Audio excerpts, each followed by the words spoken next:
all over the place because, again, to just restate, a mosque that doesn't address the social needs of the community is useless.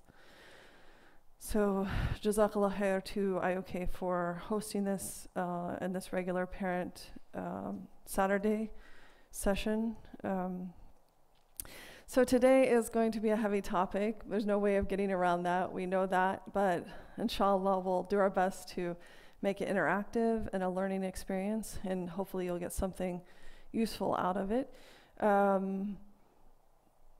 Suicide is something that actually crosses people's mind a lot. Whether you're an adult or a child, people do tend to have suicidal thoughts at one or multiple times in their lives. And to think about it itself is kind of a normal reaction sometimes to the environment that one lives in, especially if there are a lot of problems in the environment, not necessarily within the family, but just the society in general, right? So when we think about this topic, I don't want you to think about it just as the individual who might be experiencing it, but all the systems at play that might interact with that person. So the outside environment, outside your home, and the individual, right? Not just, one aspect, because all that whole system affects that individual. And we're never quite sure which part of it's going to affect them more. However, as people get older, and especially our adolescents, when they get older and they're in adolescence, they focus less on what we have to tell them and what the peers around them are telling them, right? And so there are things we can do to mitigate that, but it's not up to us how our children think. And at times it's completely out of our control. But what we can do is be aware of the warning signs. What we can do is look and learn how we can sort of help and help them come to a better place. So inshallah, that's what I hope we do today. So suicide itself is intentional. There are a few emotions that we have in life that are something that we must commit to have. And suicide is an act that is something that people commit to. It's not something that's just done sort of on a whim. It's like love and hate. These are two extreme emotions, right? But you have to be committed to love someone, and you have to be committed to hate someone. The same is true of suicide. It's an intentional, self-inflicted death. It doesn't happen on a whim. It's something that people commit to. You have to be very committed to see it through. You can't just sort of halfway do it. Otherwise, you don't succeed, right? If that's your goal. So first, before we get into discussing the warning signs and all of those things, I want to go over some of the myths and facts that we know about suicide, because this oftentimes will raise our awareness and clear up some conflicts that people have about, what their ideas are around this topic. So first, what do you guys think about the idea that a person who talks about suicide won't really follow through? How many of you think that that's true? That they won't follow through if they just talk about it? Okay. I appreciate your honesty. There's no...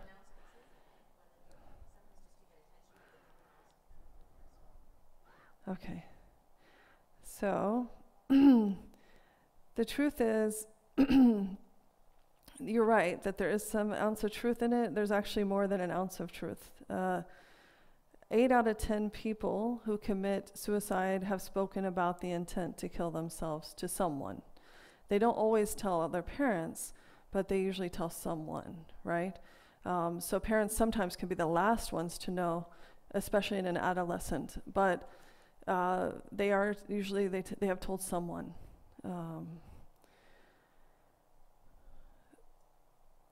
Only insane people commit suicide. How many of you guys think that's might be the case? Okay. You guys are too good for me here. People who commit suicide may feel hopeless, right, and depressed, but have not necessarily lost touch with reality. And it's 4 times more likely in somebody who has depression, right? So if we can see them kind of going down and we see signs of depression, there's a more likelihood that they will develop suicidal ideation.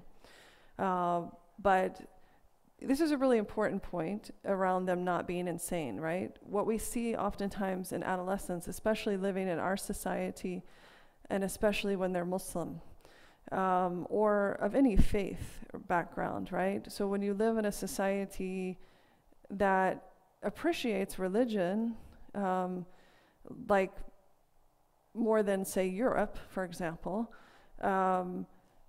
but has a tendency in the dominant culture to focus more on the secular and not the religious. When you are a child who is religious, you come into conflict in that public arena with lots of children who are not. And there are a lot of temptations, a lot of ideologies around that try to entice them into a way of life that is not congruent, not in the same way of thinking as an Islamic life, right?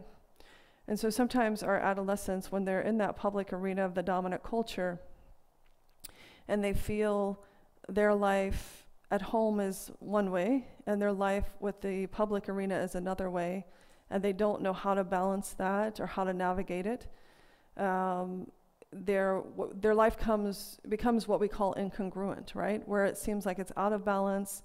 I don't know how to get this, back in balance. And that can lead to suicidal ideation, right? Because it's like, I just want the pain to stop, or I just want the bad feelings to stop, and I have no idea how to do it. So one alternative that's out there and promoted by other adolescents sometimes is suicide. Most of the people that we've interviewed who have tried to commit suicide but have not succeeded at it say they wish they had never done it. But they just didn't know another way, right? They didn't know another way to deal with their issues. So about every 14 minutes, we lose another life to suicide in this country, losing about 40,000 a year in this country. I'm just talking about adolescents right now, because the number is much larger when we take into account the adults. Right now, I believe our number one group who is committing suicide are veterans from, U.S. veterans from the war, right? In terms of our adolescents, there's around 40,000 Americans every year, and the high numbers within that group come from minority groups, right? So people of color, Latinos, African Americans, and we've seen locally an increase in our own community.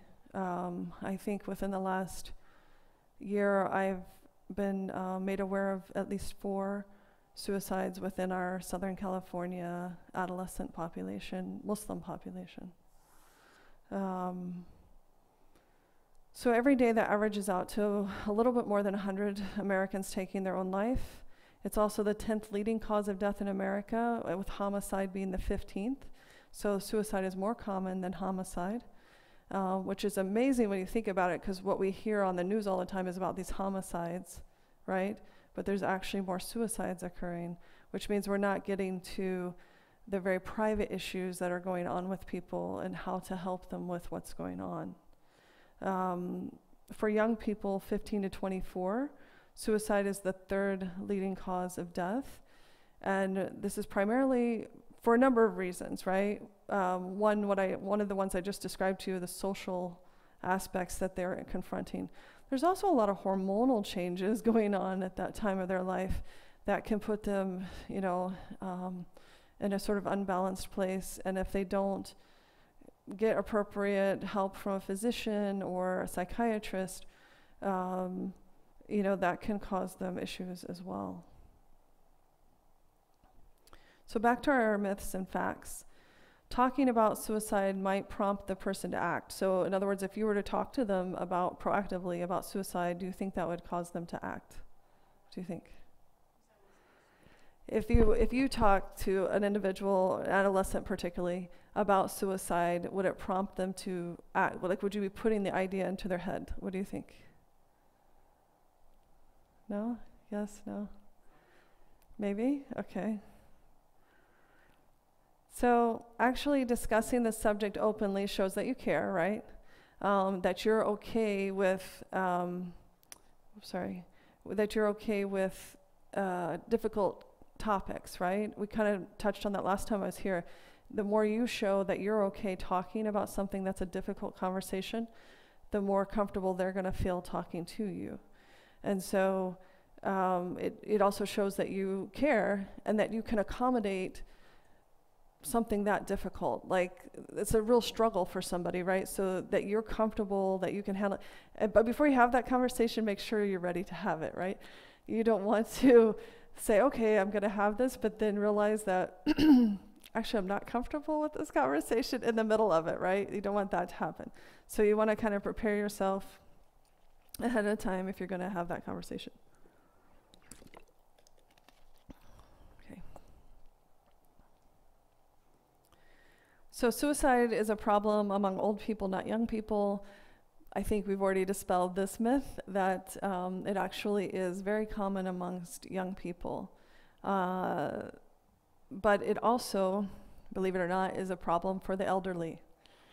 So we have these two groups that show high numbers of suicidal ideation and suicides between our young youth and our elderly. And we could talk another time about why it affects our elderly, but you can imagine it goes back to, again, existential issues of why am I here? What have I done with my life? And these are the kind of issues that young people face too, right? Like, what's my purpose in life? Where am I going? You know, do I have hope for a future, a bright future, right? So another, interesting point to point out is that it's tripled in the last 30 years, the rate of suicide amongst our adolescents. Particularly here in LA County, we have one of the highest rates of suicide in the country for adolescents. So that's important to know locally as well as the broader numbers, right? No one I know is the type to commit suicide. What do you think? No. So it's kind of insidious in the way that, right, like we may not even be fully aware that somebody is feeling it or thinking it. They could be sitting next to us and we wouldn't know.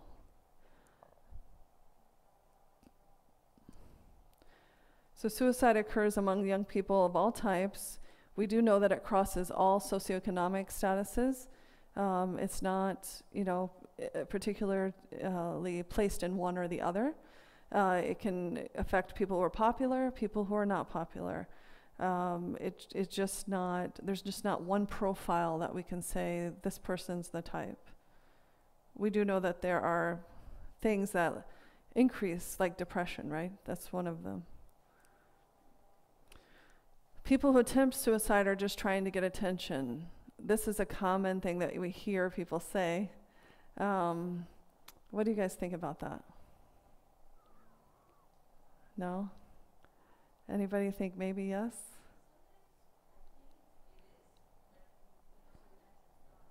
Uh-huh.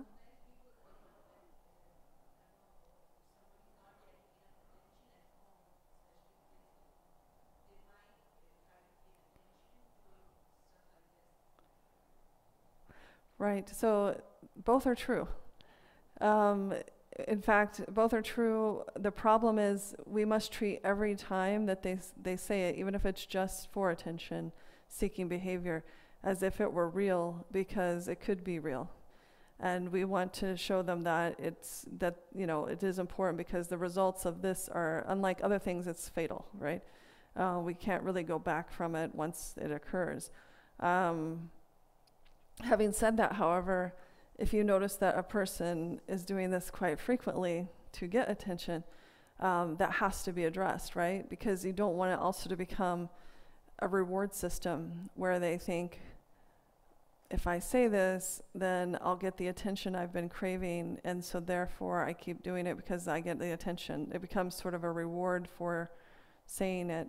But then that's when you have, the assistance of mental health professionals, therapists, and psychiatrists to step in, because in order to break that reward system, that particular one, you're going to need help with that.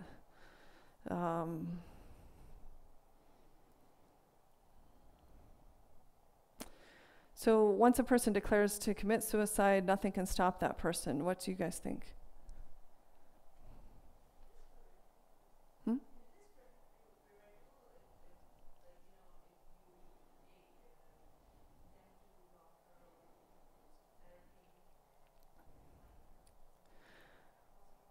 Right. I mean,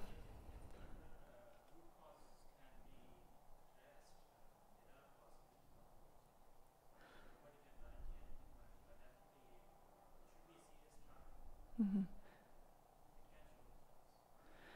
So I think we're all on the same page here, in that,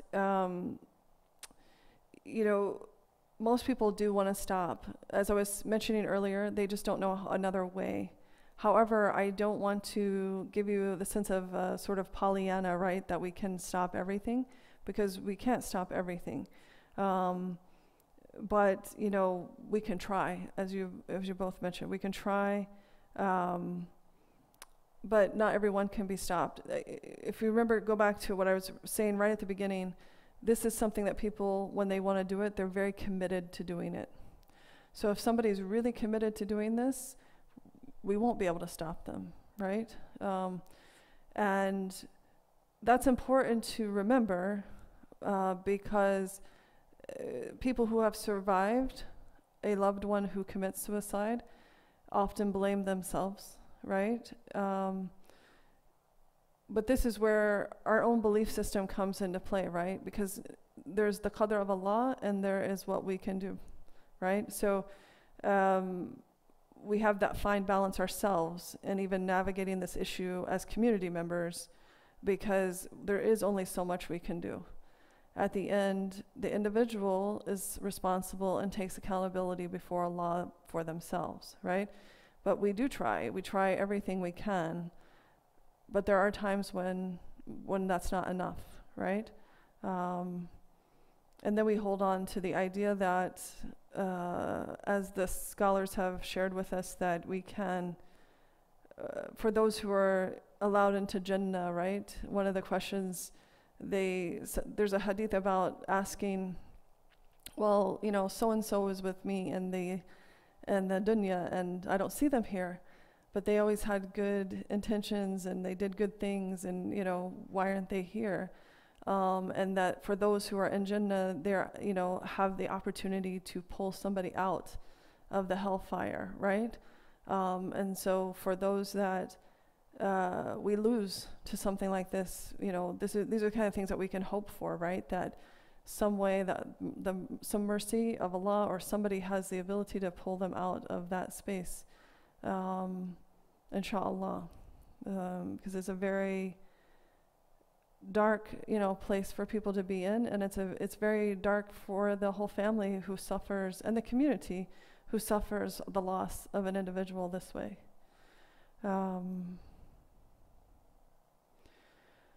So people who attempt suicide really want to die. What do you guys think?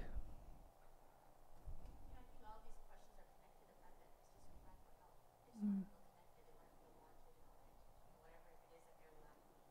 Mm.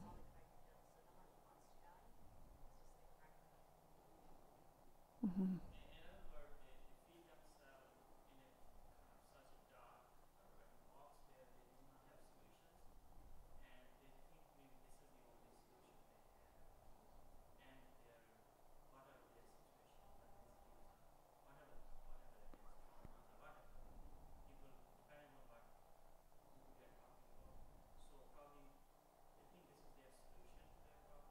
Mm-hmm.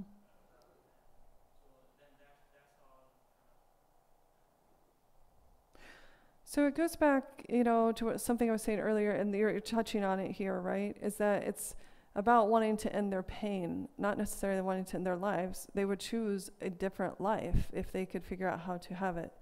But it's also, sometimes it is from trauma, you're absolutely right, but it's also sometimes from neglect, okay? So that's something to also keep in mind when we're thinking about our community, because parents get so busy, and we have parents who are both working outside the home, you know. We live in a society that really emphasizes wealth and wealth creation, and you know, more so at this point in our time, historical time, than maybe any other. And so families are really spent, they're really taxed, you know, and tapped out of energy, like trying to deal with all of that. And sometimes kids are neglected, or sometimes kids are neglected on purpose because parents don't know how to parent. I mean, there's a lot of reasons, but neglect, I want to just kind of point out and emphasize, neglect can be oftentimes worse than actual abuse. So sometimes we see children come in and they have all the symptoms of some child that's been abused, but nobody's touched them, nobody's even verbally accosted them in any way, but they have all those signs, and it comes from neglect. So we want to keep that in mind too as we're conceptualizing a healthy community, that it's not just about abuse. It's also, you know, neglect can also have the same symptomatic, problematic issues of abuse. So you're right that they don't necessarily want to die. Okay, so some more facts about our youth. In 2010, there were 4,600 reported youth suicides in the United States. Each day, there are approximately 12 youth suicides. The most common method is through firearms and suffocation. So the firearm controversy that we've been dealing with nationally comes into play here. If children don't have access to guns, they can't use them. They have to come into, you know, another idea, which is where we get suffocation from, right? Or other violent means of suicide. But one way we can avoid is to have a real discussion around firearms. I mean, we can attack this issue from a couple different ways, right? We don't have to just talk about the individual and their issues, but as a society, we can address this firearm issue, what's appropriate. I'm not advocating for the elimination of firearms. I'm not advocating either way. I just want to say we need to have a discussion about it and figure out for our community what's best. So males are more likely to complete than females, 4 times more likely. Any ideas why that might be? Just curious if you guys have any ideas about that.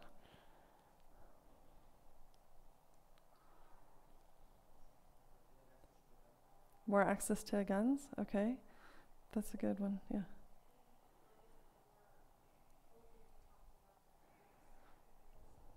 Well, it's also societally acceptable, right? We tell our guys that, you know, that's right, don't stuff your emotions down, don't share your emotions. It's not manly to have emotions.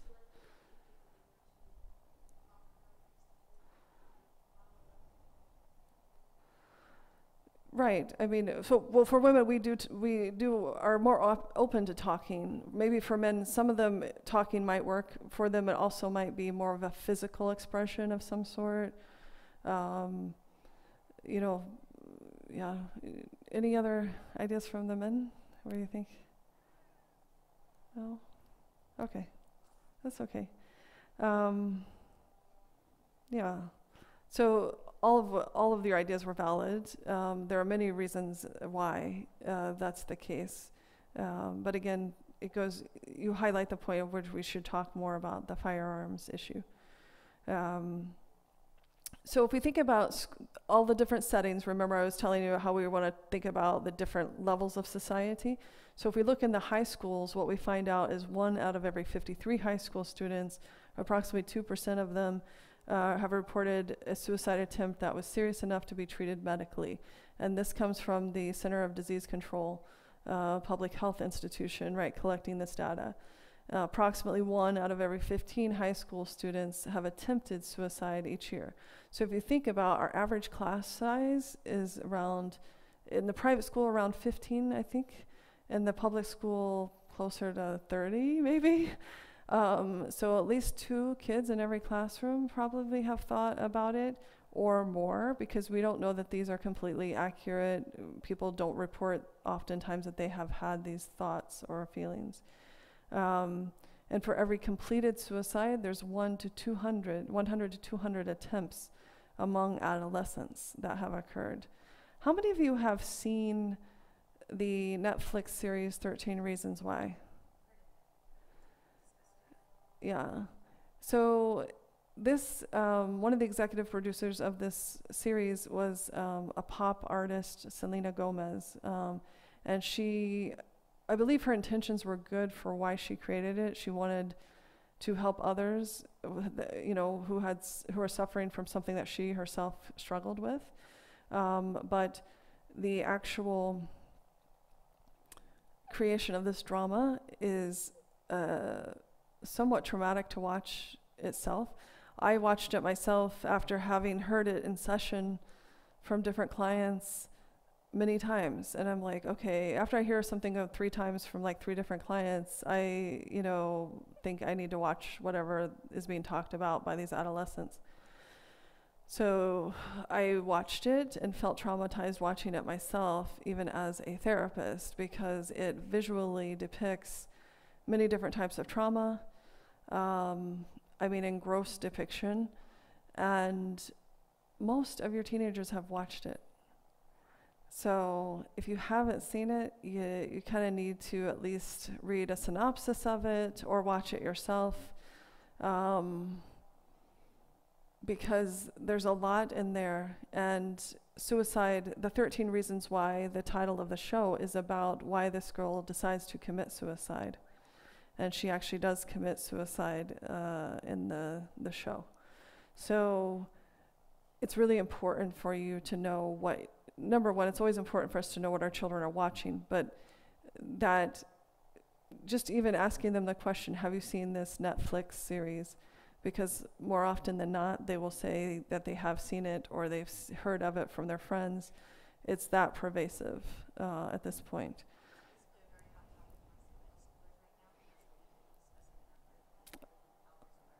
Okay, yeah. Yeah, and these things kind of spread like wildfire, right? So sometimes it's hard for parents to keep their arms around all that media, all that screen time.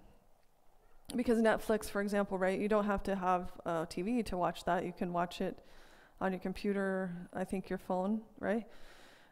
So there's a lot of ways they get access to this. In addition to that, there was also a game created called The Blue Whale. Have you heard of this game? Yeah, so most of you have heard of that game because it's more of an internationally focused phenomenon.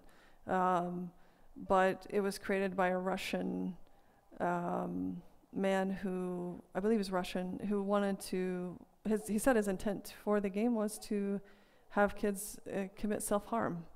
And so the different levels of the game are to have the children do different self-harming, self-injurious activities, and then you win the game by killing yourself.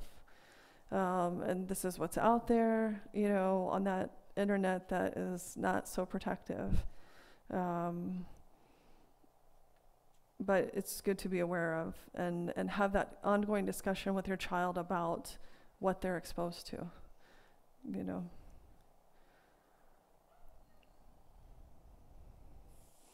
So again, related to high school, just like with predatory behavior online, the hours after school between 3 and 5 are such critical hours because this is one time when, like on the internet, predators know children are on the internet, so they go on the internet at that time.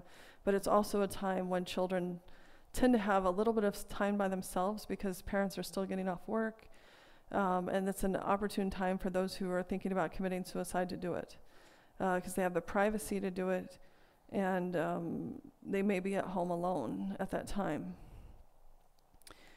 Oftentimes, when they get to that stage of contemplation, what sets them over the edge is some kind of interpersonal conflict. It could be with a peer, it could be with a parent or a sibling, but it's usually that interpersonal conflict that pushes them over the edge. And within a typical high school classroom, we're likely to see 3 students, 1 boy and 2 girls, that have made a suicide attempt within the last year. So recognize there that they flip the numbers a little bit, right? We say that men are 4 times more likely to complete, but girls are more likely to attempt. So, you know, there's a difference there, but that's something to keep in mind. Our girls are more likely to attempt it. Our boys are more likely to complete it.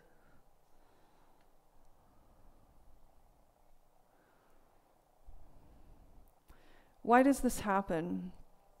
Well, there are many reasons, some of which we've already discussed, but particularly with the adolescent, there's a couple of things going on, right? One, in adolescence, we tend to have identity confusion. We're trying to figure out who we are. And if we look at the Erikson developmental stage, we can look at many different theorists' identity stages of development, but he particularly puts forth this idea of learning identity versus, you know, the identity confusion, which is all about who am I, right? And depending on our dynamics at home, whether we come from an intergenerational family where our parents are immigrant and we are American, or we have the dynamic of, you know, religiosity where we're a religious, you know, Muslim family, but my outside world isn't, you know, all this intersectionality of dynamics affects how we see ourselves in the world. And how we're able to be resilient or not resilient through that process can affect how we come out on the other side, either strong in our identity or a bit shaken about who are we, right? Some people don't figure that out until they're in their 30s. People, you know, some people don't, you know, figure it out for a while. So you can imagine for the adolescent whose brain is not fully developed, our brains don't fully develop until about 24, 25. There's a lot going on there, and there's a lot of confusion. This is where our aunties and uncles and all these people become really relevant to have shared values with what we, you know, value and believe, because those are the people that our children will turn to. Once they become adolescents, we are no longer the primary people they turn to, typically. That's not always the case, but typically. They're looking at their peers, they're looking at their aunties and uncles, whether they be biological aunts and uncles or the ones that we have put into their lives, right? And we want to make sure that they share our values so that they're mirroring back what we would tell them ourselves, to help them through this stage. The other aspect of the learning is they're different between intimacy and isolation. Do they know how to create intimacy with people? And I'm not talking about sex when I say intimacy, although that's another discussion, an important one. I'm talking about just having the ability to connect and attach to other people. Are they able to do that in a healthy way?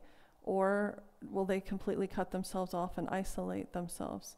To what extent are they able to do both, right?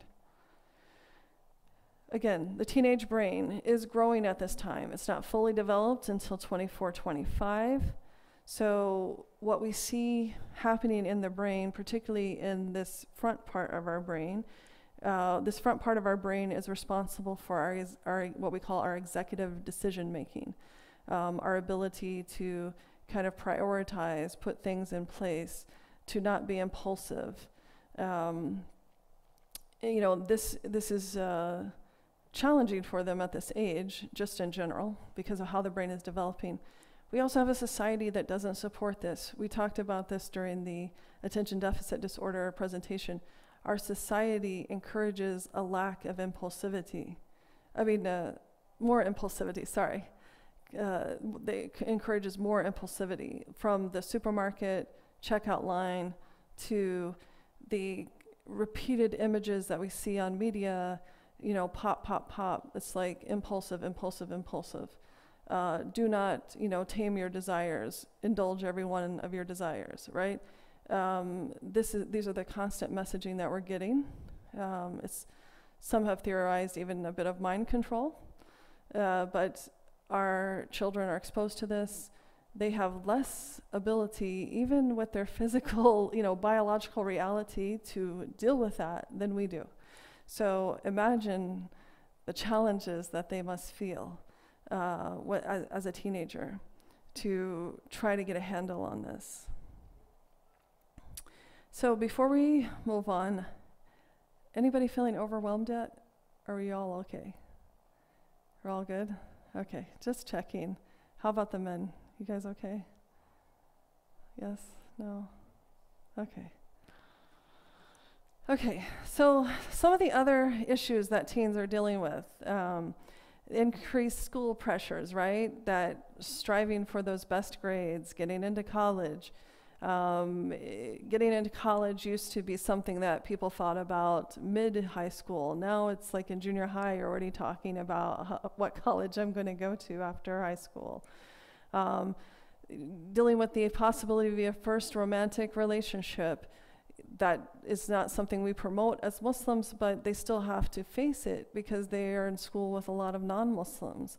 And that whole society generated culture that promotes that romantic love. So they still have to confront it, even if they choose not to be a part of that. They have to also deal with their increase in independence and forming their identity, who they're going to be. Substance, use and abuse is all around them. In most public high school campuses in California, there are drugs galore on campus, whether it be illicit drugs like pot or, which is actually medical marijuana has been legalized now in California, or prescription drugs. So many of the drugs that we have, the psychopharmacology drugs that are for focusing, that help kids focus more in on exams, are on school campuses for sale as well.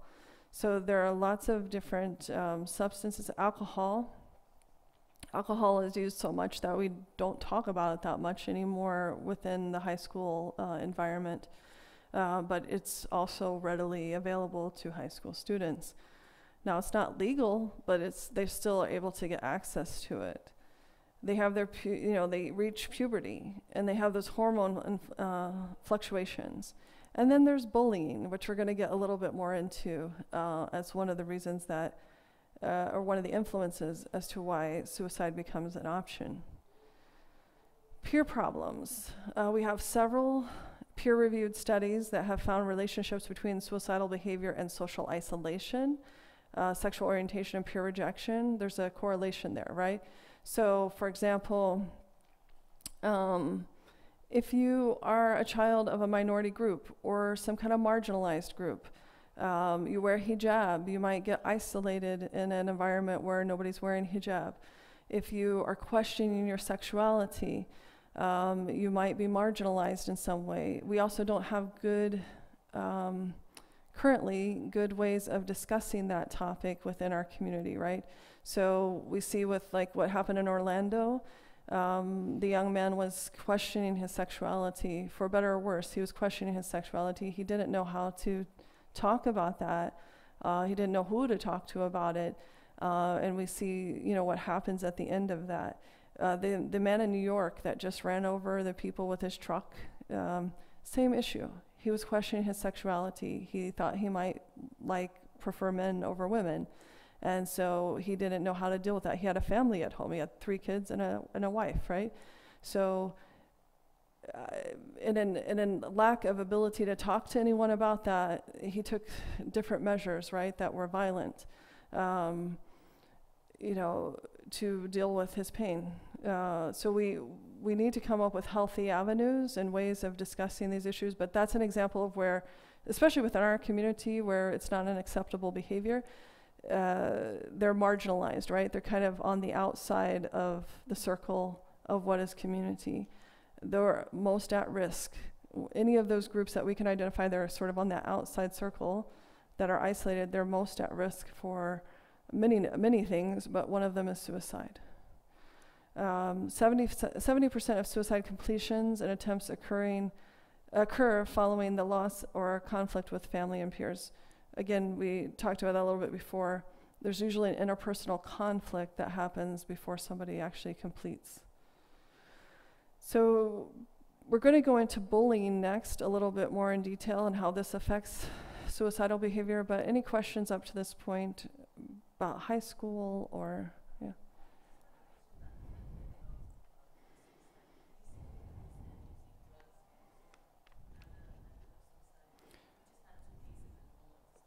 Mm-hmm.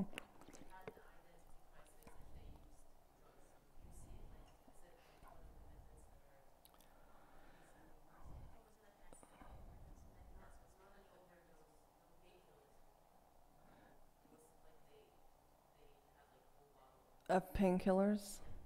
So so that was their method of doing it then, right? Okay. So, I mean, we do see like some comorbidity between other behaviors, right? Because you're trying to, so another one is cutting, right? So oftentimes people misunderstand what cutting is. They think that it is an actual attempt to suicide. It isn't. It's an attempt to stop the pain.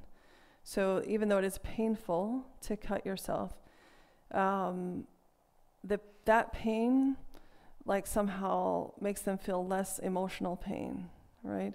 And so it's the same with drugs, right? People who use drugs generally, I mean, we tend to demonize them. Oh, they're horrible people, whatever.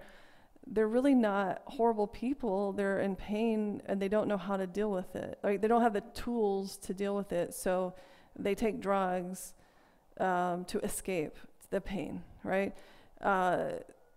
Perhaps they do bad things when they're doing the drugs, which can get them labeled a bad person or something. But,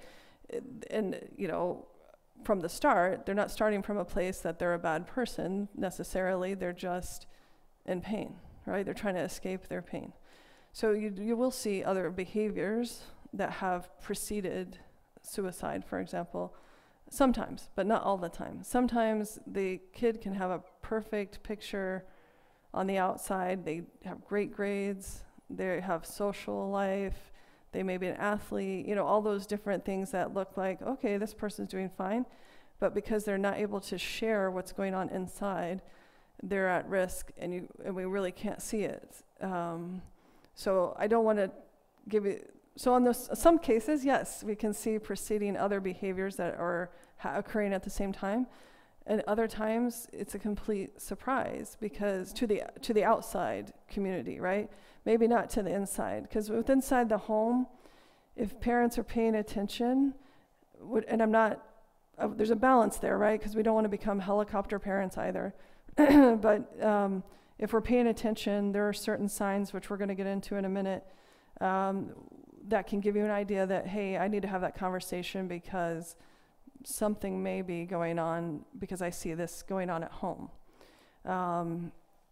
There's a lot of shame around this, right? So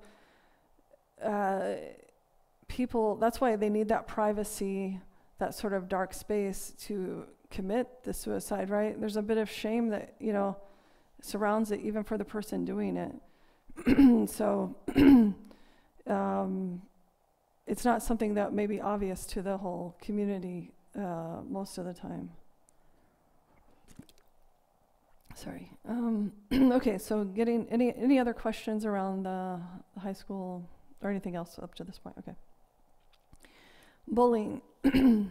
So we have three basic characteristics that encapsulate bullying. One, it's an intentional behavior, right? Kids who bully others deliberately want to hurt, harm, or threaten another individual. It's repetitive, so we see it happening over and over and over. Once the bully finds their targeted child to bully, they know that I can go back to this child and do it again and again. Because they typically feel some kind of energy or something where that child is weaker than them and they can pounce on them, right? They kind of detect it. And then, so they perceive that power imbalance and they choose that target. How many of you are familiar with bullying? You either have experienced it within your own home with your children or have a family or friend that has as well?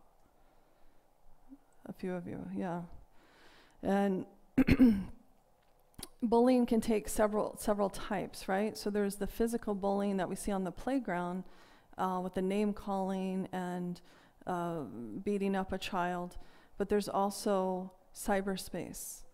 And I can't emphasize enough, and I think you guys should probably have a whole session on just the internet, because there's so much to learn for parents about this medium. But it's the new environment where the youth are forming communities so that they do feel attached and connected in some ways. They form communities online. It's also the new space for bullying, right? Relatively new space. It's been around for a little bit. But cyberbullying, 93% of teens from 12 to 17 are on the internet, right? So that's a lot of our teenagers are out there on the internet. I don't think the 7% that are not are all Muslim. So I'm pretty sure that a lot of our Muslim kids are part of that 93%. The typical teen sends more than 100 text messages a day. So you can imagine all the messaging they're getting, throughout the day. They text more than they call, so they're only averaging between 1 and 5 calls a day, but they are texting a lot. And 82% of them are on like social network sites, and what we mean by that are like Facebook, not so much Facebook anymore, it's considered for people my age now, but Facebook, Twitter, Instagram, Snapchat. Yeah, Snapchat and WhatsApp are a little bit more dangerous, right? Because they at least claim to be a little bit more anonymous. And we have as well, what are some of the other ones? LinkedIn, I guess, is more of a business site. Can any of you think of any other ones that I haven't named that would be useful for parents to know about? Which one?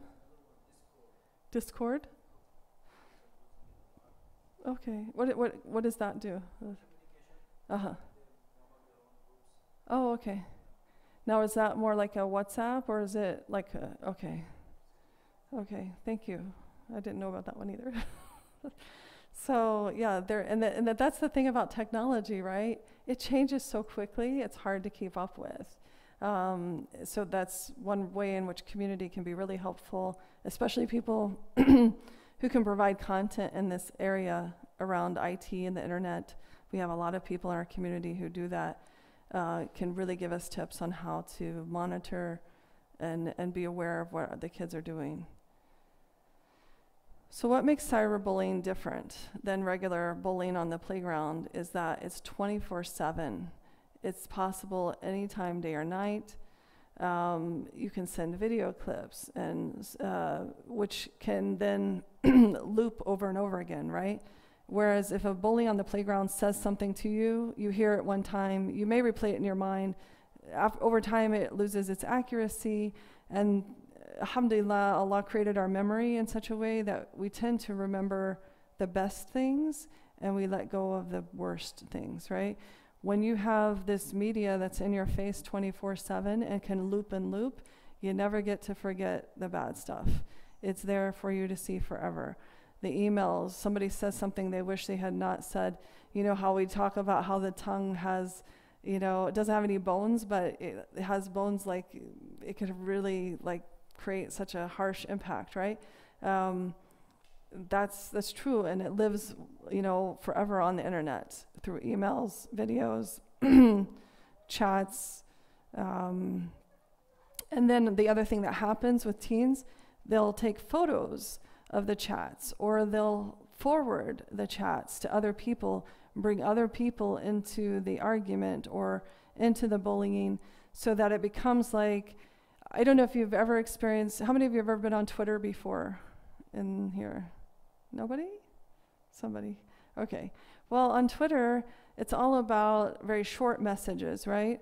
So if somebody has a problem with somebody on Twitter, what they typically do is they will start attacking the person on Twitter, and all their friends will start attacking the person on Twitter, and it will become like a machine gun, like literally like a machine gun, where it's like, bullets coming at the person just fast and constantly. And you can imagine if you're on the other end of that, how devastating that could feel, both emotionally and just psychologically. And our kids go through that. Adults go through it, and it's hard for them to handle. Our kids go through it too.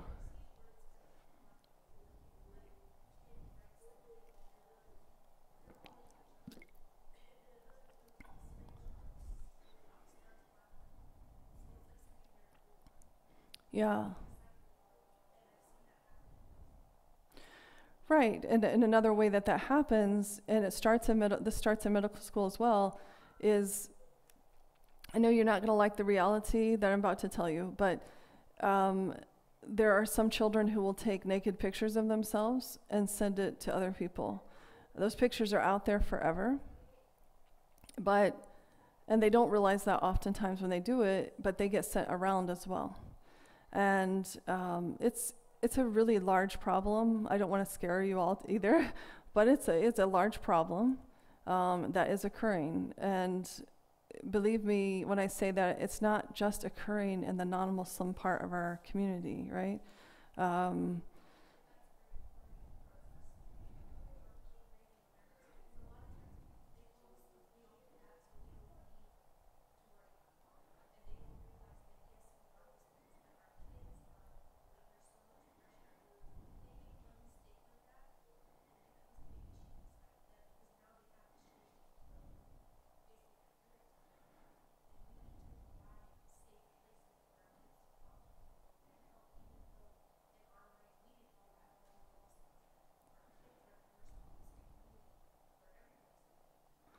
That's absolutely right, and I couldn't have said that better myself. You're absolutely right, because the thing is, first and foremost, we are human beings.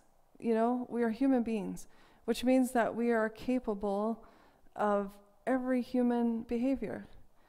And this is one thing that we lose sight of, because we like to think of our deen as a utopia in a way.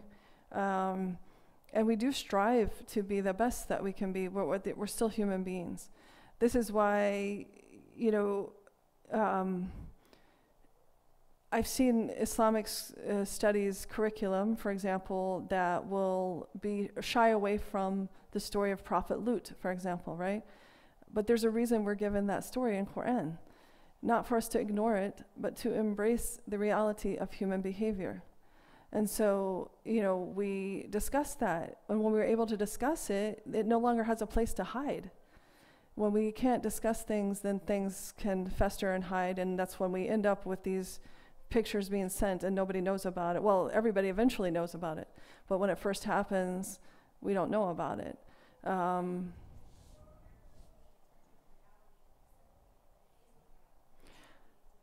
Right. And it doesn't mean that we're bad people. It means that we're human beings, right? We're human beings that Allah created to make mistakes and to repent for them. And that is our nature. Our nature is not of the angels. And I think that somewhere along the way, we got a little skewed with that into thinking that our children are like angels. They got to be completely obedient to both us and God. And that they're not going to fall out of that, and that other Muslims are too. And no, we're not. We're human beings. We make mistakes. We repent. That's our cycle, And the one that we do need to get back in touch with and be real about, really honest about, because that's who we are. And no matter how much we want to be something else, that is our nature, right? We can't change that nature. That's who we are. So to that extent, if you can be also a parent of somebody who bullies, right? And we need to be able to accommodate that as well. Like, how do we help that person as well, right? So here are some of the effects of bullying so that you can be aware of, if you see this in your child, they might be being bullied, right? They withdraw socially. They don't have very many friends. They feel isolated, alone, or sad, and they may tell you that. They may use those exact words, actually. They feel picked upon at school or persecuted in some way. They feel rejected by their classmates or not liked by them. They complain frequently about being sick. So sometimes in some of our cultures, it's more acceptable to say, I have a stomach ache, than to say, I feel sad. And we see that in boys a lot too, because it's not acceptable for them to express their emotions sometimes, so they'll say they have a physical illness instead of saying how they feel emotionally. It's more acceptable. They may not want to go to school or avoid some classes, particularly because maybe it's a teacher who's, picking on them. They may bring home damaged possessions. People are stealing their things at school or ruining them, and claim that they're lost because they don't want to tell you that that's what's really happening. They may cry easily, so their emotionality might get a little frayed where they can't stay in a sort of stable emotion, so they cry or they seem extreme with their emotions, like a little unbalanced. Have poor social skills, and they may talk about running away, or they may actually talk about committing suicide. So if you see these or you hear of them, even if it's not your child, but you now recognize what the signs are, and your friend is talking about their child with you, and they say, this is what I've been noticing, you now will be able to tell them, hey, maybe they're getting bullied. Maybe that's what's going on. How does this relate to suicide though, right? So both the bully and the one being bullied are at higher risk for suicide. Any idea, without reading the slide, why that might be?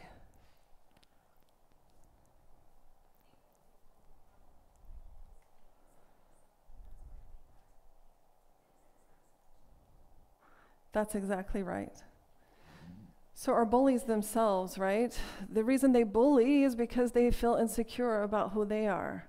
And they have to dominate someone else because that's the only way they feel a sense of self.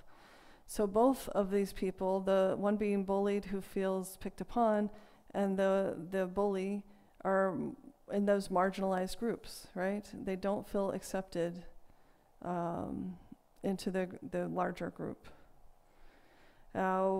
One piece of significant information is that there's one study that found that victims of cyberbullying had higher levels of depression than victims of face-to-face bullying. So there's that word again, depression. And we keep hearing this word a lot. Should not freak you out though if people are depressed, right? Because honestly, in our society today, sort of low level of depression to me seems normal because of there's depression that's created because of an abnormality, and there's depression that's created because of just makes sense to be depressed. If you lose a family member, it makes sense to be depressed. If you have an illness, it makes sense to be depressed. If people are picking on you, it makes sense to be depressed. And so we have to differentiate between the two. So depression itself is not a bad thing in totality. It has its purpose. Sometimes it makes sense to be in that place. But what we have to do is balance between, is it a time that they're depressed because it makes sense to be depressed, or is it because of something else? So we discussed this already, actually. And we discussed this one as well. But if a suicidal youth tells a friend, the friend will access help. I know I already have the answer up there for you, but the reality is, amongst our teenagers, they will not. They feel like it would be betraying their friend, and so they don't tell. If your child comes to you and says, my friend told me this, you want to take that opportunity as a teaching moment to teach them how it's not betrayal, how the appropriate thing to do is to get them help, and for all the reasons why you just learned, why it's appropriate to get them help, because they're at real risk, and that, this is an opportunity for them to help their friends. And this is one of those moments where it's okay to be a helicopter parent, because if your child feels like they can't do it themselves, that's when it's okay, for you to step in to get the child help. because we don't ignore any threats of suicide. We just don't ignore them. And your child can be angry with you about stepping in, and that's okay, because we can apologize later for anything. But if we lose a child, we can't apologize, right? It's done. So that's when you take over, and if your child is not capable of doing that themselves, you follow up and you make sure that child that they're talking about has got help. We have hotlines all over the place, 1-800 numbers that people can call anonymously to get help. We have within the law enforcement system, we have in LA County, the mental emergency unit. We have the PET team. It has different acronyms depending on which county you're in. In Orange County, I believe it's called the PET team, or there's different acronyms, yeah. There is. I don't know how far-reaching it is. I don't know if it's in our area. I know there has been one in Northern California created. I think they created one in Toronto. I can't remember the name of it right now, but maybe we can find out and send that out somehow. Inshallah, we will have something coming in Southern California. I know it's being discussed. So inshallah, we will have something particularly for our community. But the National Suicide Hotline is really a good hotline. It's 24 hours a day, and they do have Muslims who have worked for them. So, they are learning cultural competency. So what we have out there is pretty good right now, but we can always make it better, for sure. So risk factors, as we know, we've talked about a number of them. They will increase the possibility of suicide. There are warning signs that we can look at, and then there are protective factors that can work against a child getting to this place. And so right now we're going to go through all those three types: risk factors, warning signs, and protective factors.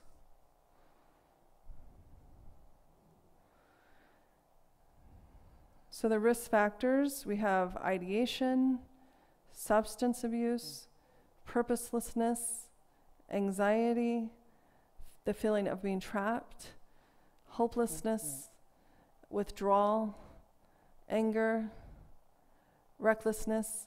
I want to go back to the emotion of anger just for a second, just so you're aware of the parent, if you didn't know this already, when you or your child are angry, nothing is getting in there. So it's a good time because literally our brains kind of shut down emotionally, like nothing you say in that moment will actually be heard. Anger is a defense emotion that allows us to set boundaries for better or worse with other people. So it doesn't allow us to actually hear what's happening. So when you notice that yourself or your child is angry, one of our own prescriptions as Muslims is to make wudu, right? But that's a good one to use with our children to routinize them to it. We can make wudu, we can sit down, we can lay down, but wait till the person is not angry anymore before you try to have a conversation. Because you'll get frustrated. Anything you tell them while they're angry, they're not taking it in. Anything that they tell you while you're angry, you're not taking it in. So you want to kind of put the conversation on pause, wait till people are not angry, and then have it, because otherwise they won't hear you. If you remember, I think I mentioned this last time, it takes adults 3 times of hearing something before they actually hear it. It takes children 7 times to hear something before they actually hear it. One of those times you don't want to be while they're angry. So you want to make sure that's not the case. Another risk factor is recklessness, mood changes. So these, all those are risk factors, and the problems that increase their suicide risk are prior suicide attempts. So once a child has attempted, the percentage of them attempting again increases. And every single time they do it, it increases more and more. So we see as a child attempts once, they are very likely to attempt again. mental health disorders increase this possibility. Like some of the severe mental health disorders, like bipolar disorder or schizophrenia, can increase the risk of suicide. History of trauma or abuse, as was mentioned before, a family history of suicide. Why would that be? It's not an inheritable characteristic, right? It's not genetic, but it's a relational pattern, right? So if a child is exposed to somebody in their family committing suicide, maybe it looks like an option, you know? And so that has to be talked about within the family. A lack of social support is another risk factor. Also, major physical illnesses. Sometimes we see people having a terminal illness, or they have some kind of debilitation that sets them apart from other children, right? A handicap, or something that gets them hospitalized frequently. That will increase their risk for suicide. Family losses, the bullying that we just talked about, easy access to lethal means like guns or knives, other things.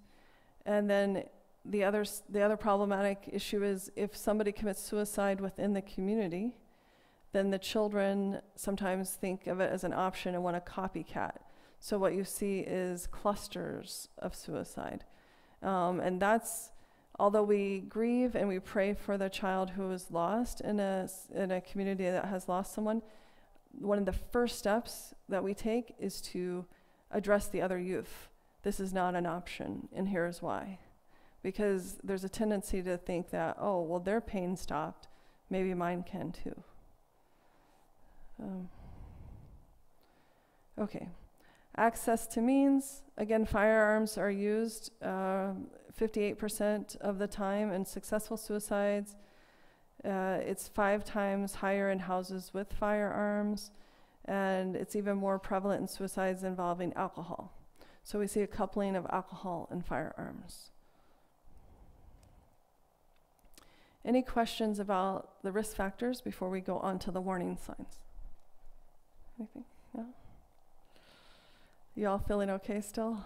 We're all not too overwhelmed yet? Okay, I think we're getting there though. I feel okay. Warning signs.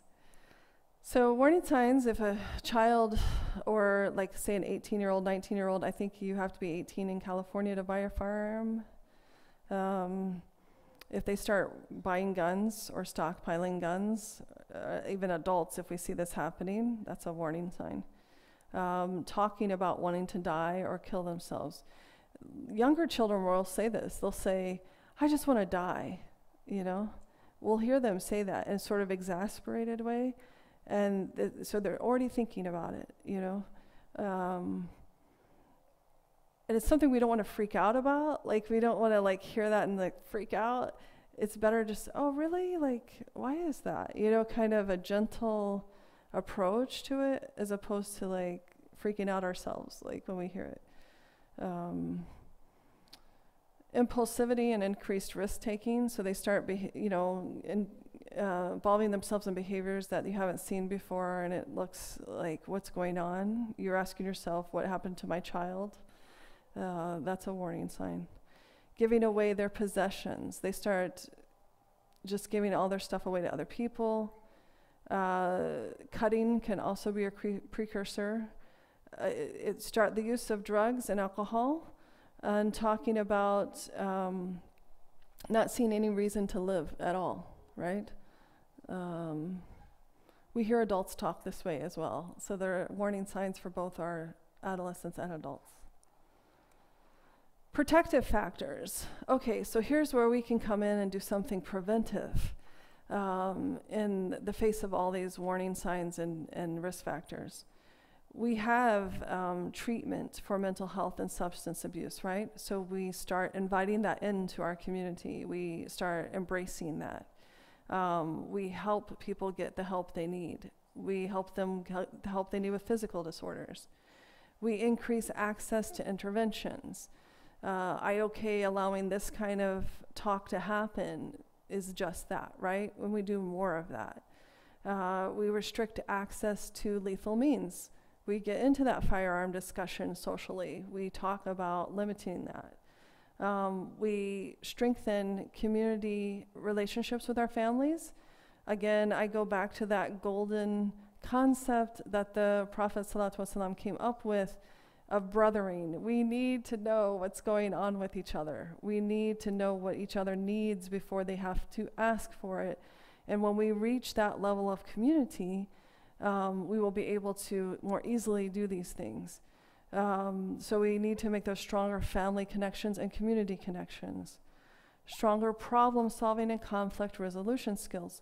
So having classes on communication. How do we communicate with each other at all different levels, right? How do we communicate with each other as couples? How do we do it as a family? How do we do it with our children? You know, learning self-reflective listening skills. All of those things will strengthen the community and create protective factors for being able to deal with suicidal ideation and suicide. Another aspect of that is learning the different emotions. So earlier when I was talking about anger and how it sets boundaries for us, anger has protective factors, right? So if with our current #MeToo phenomenon, if people learned positively what the point of anger is, right? That sets a boundary. No, you can't talk to me that way, or no, you can't touch me that way. Anger in that way is a very positive emotion. We always see anger as, ooh, anger's not good. No, all the emotions have positive and negative aspects to them. So learning about those positive aspects of emotion, what they actually feel like in the body for children is important, right? This is, we can teach them how to identify an actual emotion like fear. This is what it feels like. Feel it in that moment. Now going forward, when you're in a situation, what you're actually feeling. Is it fear? Is it anger? And how you can use the positive sides of that particular emotion in that moment. Allah gave us these emotions to protect us, right? So we have the ability to use things like anger in a positive way if we know how to use it. Also, cultural and religious beliefs that discourage suicide and support self-preservation. It's not enough for us to tell our children that suicide is haram, because what we find in our communities is that children grow up thinking that our Islam is just a bunch of rules. It's just a list of rules and a bunch of, this is bad, this is good. And they're not connecting to how understanding that it is haram is actually useful to them. And so we have to make that more conversational, more palatable to the way that they understand concepts, right? And this is where our developmental people, our education people come into play. How to deliver that in such a way that the kids really understand the true meaning behind it.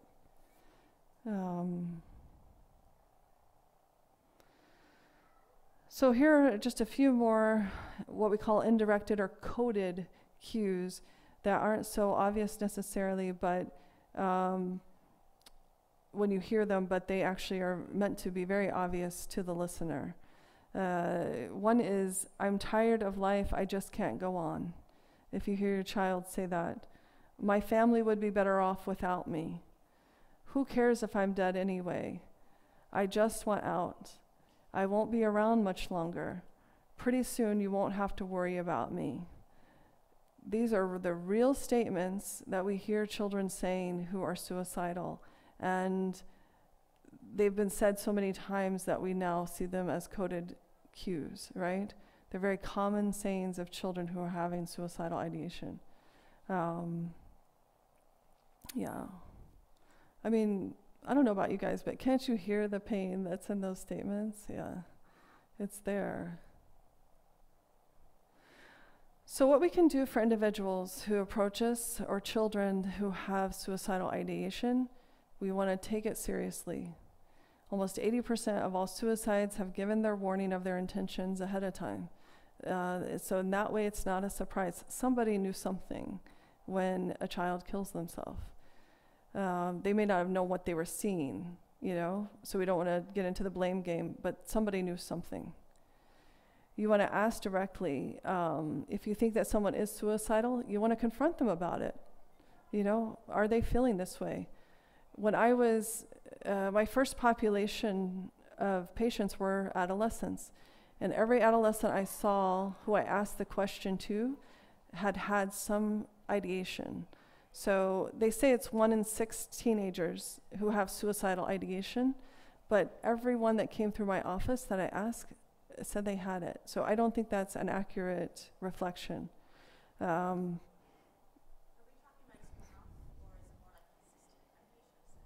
No, it's like kind of a one-off where it's they've thought about it, and then that's when you ask them, are you actively thinking about it, or was that something that just, and even if they say it happened but they're not thinking about it anymore, you still want to ask them questions about it, like why they thought it happened or what they actually thought, because it gets around you being able to help them in their thinking of how they got to that place. That's really important to know, right? Like what triggered them into that space, or is there a trigger, you know, kind of thing. So tips for asking the question. So if you're in doubt, don't wait, ask the question. If the person is reluctant, be persistent. Don't give up on asking the question. Talk to the person alone and in a private setting. It's not something I would ask any of you right here in this format. Allow the person to talk freely. Be prepared to accept and hear whatever they have to say, because they may have a lot of shame, you know, going on, where there are things going on with them that they're afraid to talk about. So don't be afraid to let them speak. Give yourself plenty of time. It's not something you want to do quickly. And make sure that you have, just like you have an emergency plan at home for hurricanes, not hurricanes, I'm sorry. What am I thinking of? Earthquakes. Yes, thank you. I don't know why hurricane came up, but earthquakes. You want to have a family plan too for what doctor's numbers do I need to have handy? What are the resources I need to have handy in any kind of emergent situation, right? That's helpful to have. And remember, how you ask the question is less important than just asking it. Don't fear asking. The worst they can do is laugh at you, like, you know, and say, oh, mom, or oh, dad, you know. You want to be genuine. You want to listen and try not to show your shock or disapproval while you're listening. If you feel like you're really in that space, just kind of step aside for a minute, regroup, and then go back to it. Show that you care. It's more important than saying the right thing. And one of the ways you can do that is just, I may not have all the answers, right? But I'm here for you. I want to help you. And we'll figure it out together. Maybe I don't know either, but we'll figure it out together. Avoid trying to explain away the feelings, like, you have a lot to live for. Are you kidding me? You're so great, you know? Because if they believed they were great, they wouldn't be having this, you know, feeling. We want to avoid that kind of conversation. We want to acknowledge where they're at. So if they're not feeling great, we want to say, yeah, I hear that you're not feeling good about yourself. I hear that you're in pain, right? Those are the kind of statements we want to make, not that everything is okay, we'll work it all out. No, I mean, but we will work it out together, but we will acknowledge that it's not okay right now. Whatever's going on with you is not okay, and that's okay. We don't have to be okay all the time. Yeah.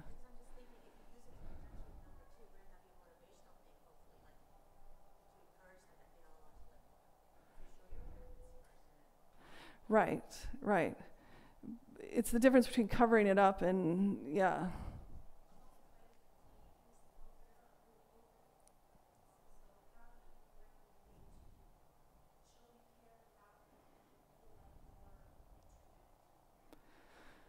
So you can ask them the question. If you feel like they're resistant to sharing with you, you can say, I understand if you're uncomfortable talking to me, but we'll find someone that you can talk to where you can speak freely. If you can't speak freely with me, you want to tell them you understand. I mean, not all of us can talk to our parents, You know, some people can. I mean, but that's something that starts from a really young age, right? Developing that openness to be able to reach that point where your children can talk to you.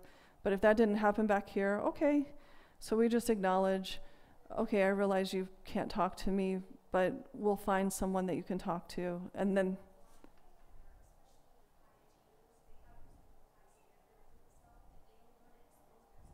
right.